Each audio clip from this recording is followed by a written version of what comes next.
Hello விவாஸ், இன்றைக்கி நம்மளுடைய சேனலில் ஒரு இன்ட்ரெஸ்டிங்கான ஒரு டாபிக் பற்றி தான் நம்ம பார்க்க போகிறோம். இன்றைக்கி நம்ம எதை பற்றி பார்க்க இருக்கோம் அப்படின்னா, பிப்ரவரி 26ஆம் தேதி என்று நிகழ இருக்கக்கூடிய இந்த மகா சிவராத்திரி நாளில் பார்த்திங்கன்னா சில முக்கிய கிரக மாற்றங்களினுடைய இடப்பெயர்ச்சியானது பார்த்திங்கன்னா ஏற்படுகிறது.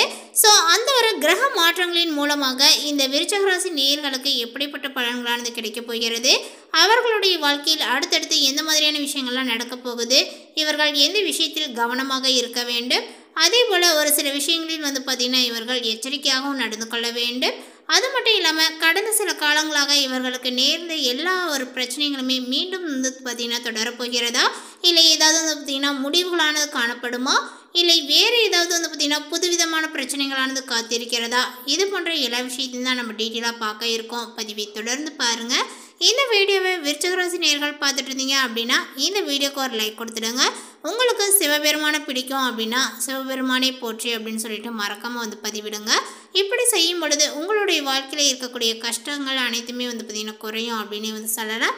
இந்த வீடியோவை பார்க்குறதுக்கு முன்னாடி நம்மளுடைய சேனலை இப்போ தான் ஃபர்ஸ்ட் டைம் நீங்கள் விசிட் பண்ணுறீங்க அப்படின்னா நம்மளுடைய சேனலை இன்னும் சப்ஸ்கிரைப் பண்ணாமலே இருப்பீங்க, முதல்ல சப்ஸ்கிரைப் பண்ணிவிடுங்க. அப்படியே கூட இருக்க அந்த பெல்லைக்கானே பார்த்திங்கன்னா கிளிக் பண்ணி வச்சுக்கோங்க. அப்போ தான் நம்மளுடைய சேனலில் கொடுக்கக்கூடிய அனைத்து தகவலுமே உங்களுக்கு நோட்டிஃபிகேஷனாக வரும், அதையும் நீங்கள் பார்த்து பயனடையலாம். சிவபெருமானுக்கு உரிய 8 முக்கியமான விரதங்களில் ஒன்று மகா சிவராத்திரி விரதங்களாகும். இது சிவபெருமானுக்கு விருப்பமான இரவாக கருதப்படுது. தேவர்கள், முனிவர்கள் உள்ளிட்ட அனைத்து தெய்வங்களும் ஈசனை பூஜித்து வழிபடக்கூடிய காலங்களாகும். அன்று இரவு முழுவதும் கண் விழித்து சிவபூஜைகளை செய்வது சிறப்பு.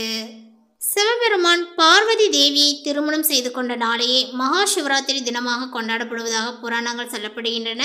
இந்த நாளில் சிவபெருமானுக்கும் பார்வதி தேவிக்கும் சிறப்பு பூஜைகளானது நடத்தப்படுவது வழக்கம்.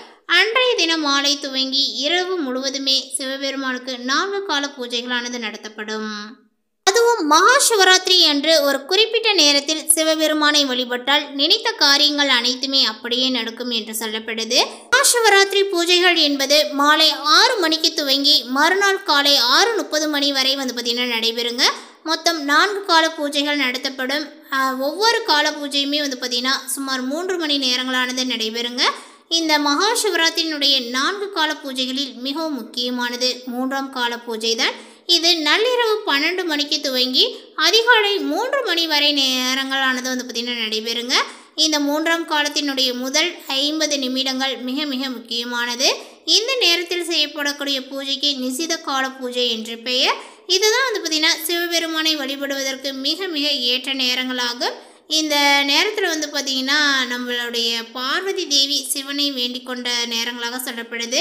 அதனால் சிவனிடம் நீங்கள் என்ன வேண்டிக் கொண்டாலுமே அது அப்படியே நடைபெறும். இந்த நேரத்தில் பார்த்திங்கன்னா சிவநாமங்களை உச்சரித்தபடி இருப்பது சிறப்பு. திருமணமான பெண்கள் தன்னுடைய கணவரினுடைய நலனுக்காக சிவராத்திரி வழிபாட்டினை மேற்கொள்ளலாம். திருமணமாகாத பெண்கள் மகா சிவராத்திரி விரதங்களை இருந்து வழிபட்டால் மனதிற்கு விருப்பமானவரே கணவராக அமைவார்கள் என்பது நம்பிக்கை. மற்றவர்கள் சிவலிங்கத்திற்கு அபிஷேகங்கள் செய்வதும் வில்வ இலைகளை படைத்தும் பழங்கள் மலர்கள் படைத்து வழிபடுவதனால சிவனினுடைய அருளை பெற முடியும். மனதார சிவனை வழிபடுபவர்களுக்கும் மகா சிவராத்திரி விரதங்கள் இருப்பவர்களுக்கு உதவி செய்பவர்களுக்கு சிவனினுடைய அருளால் விருப்பங்கள் அனைத்துமே நிறைவேறும் அப்படின்னு சொல்லலாங்க. இந்த மாதிரி பார்த்திங்கன்னா விருச்சிக ராசி நேயர்கள் உங்களுடைய சக்திக்கு ஏற்ப ஏதாவது ஒரு விஷயத்தை செஞ்சு வந்தீங்க அப்படின்னா உங்களுடைய வாழ்க்கையில் ஒரு நல்ல ஒரு முன்னேற்றத்தை நீங்கள் பார்த்திங்கன்னா காணலாங்க. அதோடு சேர்ந்து பார்த்திங்கன்னா உங்களுக்கு இருக்கக்கூடிய பிரச்சனைகளும் பார்த்திங்கன்னா குறைய தொடங்கும் அப்படின்னு சொல்லலாம்.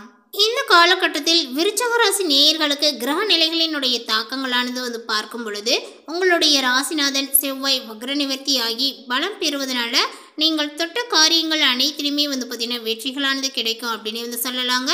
உங்களுக்கு தொகை வரவும் அதிகரிக்கும். உடல் நலங்களானது சீராகி உற்சாகத்துடன் பணிபுரிவீர்கள். மருத்துவ செலவுகளானது இப்பொழுது உங்களுக்கு குறையுங்க. மன நிம்மதியும் உங்களுக்கு ஏற்படும். சென்ற காலகட்டத்தில் உங்களுடைய மனதில் நினைத்த காரியங்களானது இப்பொழுது இந்த காலகட்டத்தில் பார்த்திங்கன்னா படிப்படியாகவே நடைபெற தொடங்கும் அப்படின்னு சொல்லலாங்க. தொழில் மற்றும் வியாபாரத்தில் கூடுதல் லாபங்களானது கிடைக்கும். தைரியத்தோடு செயல்பட்டு சாதனை படைக்கக்கூடிய காலகட்டங்களாக இது காணப்படும். 6க்கு அதிபதியான செவ்வாய் 8இல் சஞ்சரிப்பதனால உங்களுக்கு எண்ணற்ற மாற்றங்கள் இல்லம் தேடி வரப்போகிறது அப்படின்னு சொல்லலாம். இந்த காலங்கள் முழுவதுமே கும்பராசியில் சூரியன் சனியினுடைய சேர்க்கையானது ஏற்படுகிறது. உங்களுடைய ராசிக்கு தொழில்ஸ்தானாதிபதியான சூரியன் லாபாதிபதி புதனோடும் சுகஸ்தானாதிபதி சனியோடும் வந்து பார்த்தீங்கன்னா இணைந்து சஞ்சரிப்பதனால தொழில் வளங்களானது மிக சிறப்பாக இருக்குங்க. புதிய ஒப்பந்தங்கள் அடுக்கடுக்காகவே வந்து சேரும். உத்தியோகத்தில் இருக்கக்கூடியவர்களுக்கு விருப்ப ஓய்வுகள் பெற்று வெளியில் வந்து சுய தொழில் தொடங்கலாமா என்ற ஒரு சிந்தனையானது ஏற்படுங்க. ஊதிய உயர்வுகளும் உத்தியோக உயர்வுகளும் எதிர்பார்த்தபடியே உங்களுக்கு கிடைக்கும். மேலதிகாரிகள் உங்களுடைய குரலுக்கு வந்து பார்த்தீங்கன்னா இப்பொழுது செவிசாய்ப்பார்கள். கலைத்துறையை சார்ந்தவர்களுக்கு விருதுகளும் வெற்றி வாய்ப்புகளும் வந்து சேரும். வியக்கக்கூடிய அளவிற்கு வீடு கட்டி குடியேறக்கூடிய யோகங்களும் உண்டுங்க. அதே போல மிதுன ராசியில் சஞ்சரிக்கக்கூடிய செவ்வாய் மாசி 9ஆம் தேதியன்று வக்ர நிவர்த்தி ஆகின்றார். உங்களுடைய ராசிநாதன் செவ்வாய் பலம் பெறுவதனால இதுவரை ஏற்பட்ட தடைகள் யாவுமே வந்து பார்த்தீங்கன்னா விலகுங்க. தைரியங்களும் தன்னம்பிக்கையும் வந்து ஏற்படும். துணிந்த சில முடிவுகளை எடுத்து அருகில் உள்ளவர்களை ஆச்சரியத்தில் வந்து பார்த்தீங்கன்னா ஆழ்த்துவீர்கள். உத்தியோகத்தில் உள்ளவர்களுக்கு மேலதிகாரிகள் திறமைக்குரிய அங்கீகாரத்தையும் கொடுப்பார். தற்போது இந்த விருச்சிக ராசி நேயர்களுக்கு ஆடை ஆபரணங்கள் வாங்கக்கூடிய யோகங்களானது ஏற்படுங்க.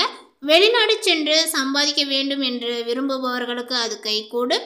புதிய வாகனத்தை வாங்க வேண்டும் என்ற ஆசைகளானது நிறைவேறுங்க. படித்து முடித்த பிள்ளைகளுக்கு வெளிநாடு சென்று பட்ட மேற்படிப்பை வந்து பார்த்தீங்கன்னா தொடர நினைத்தாலுமே அது கைகூடும். பரிவர்த்தனை யோக காலத்தில் கல்யாணம், மணி விழா, அதேபோல் கிரக பிரதேசங்கள் போன்ற சுப நிகழ்வுகளானது நடைபெற வாய்ப்புகளும் உள்ளது.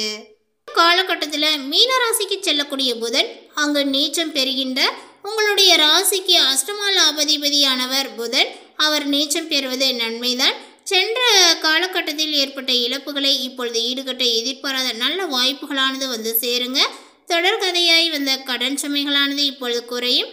கரைந்த சேமிப்புகளையுமே இப்பொழுது ஈடுகட்டுவீர். சிலருக்கு இப்பொழுது கடை திறப்பு விழா, கட்டிட திறப்பு விழா போன்றவை நடைபெறக்கூடிய நேரங்கள் இது. பிரபலஸ்தாரர்கள் உங்களுக்கு பின்னணியாக இருந்து பல நல்ல காரியங்களை முடித்து கொடுப்பர்.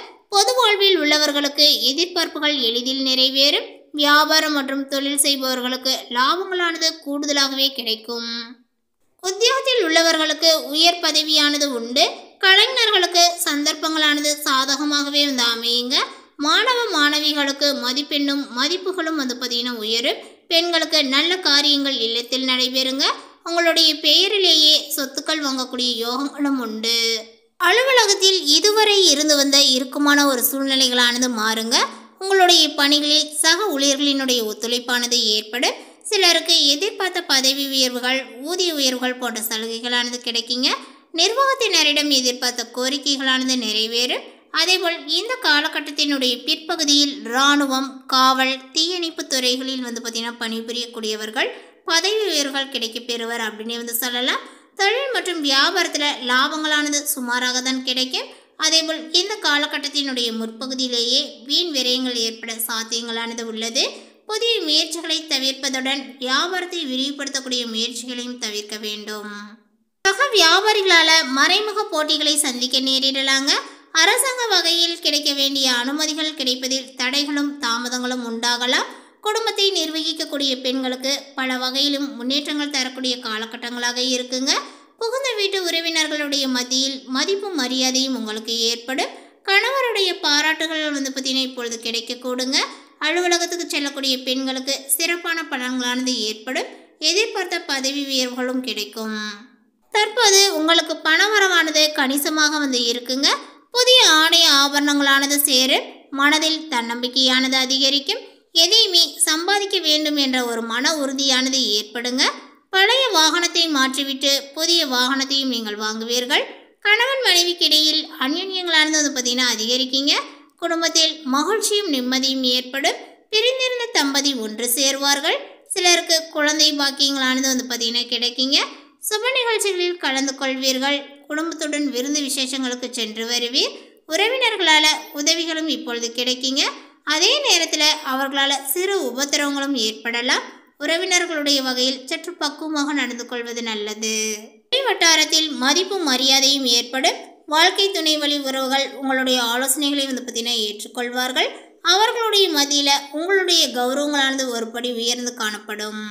மேலும் பரிகாரமாக வந்து பார்த்தீங்கன்னா இந்த மகா சிவராத்திரியின் போது உங்களால் என்ன அபிஷேகங்கள் செய்ய முடியுதோ அதற்கான பொருளை வாங்கி கொடுத்து சிவ வழிபாடுகளை செய்து கொள்வது சிறப்பானதுங்க. இந்த தகவல் உங்களுக்கு பிடித்திருந்தால் லைக் பண்ணுங்கள், ஷேர் பண்ணுங்கள். இது போன்ற புதிய சுவாரஸ்யமான புதிய தகவலை தெரிந்து கொள்வதற்கு நம்மளுடைய சேனலை இன்னும் சப்ஸ்கிரைப் பண்ணாமல் இருந்தீங்க அப்படின்னா முதல்ல சப்ஸ்கிரைப் பண்ணிவிடுங்க. மீண்டும் இது போன்ற ஒரு புதிய சுவாரஸ்யமான புதிய தகவலுடன் அடுத்த ஒரு வீடியோவில் சந்திக்கலாம். தேங்க்யூ.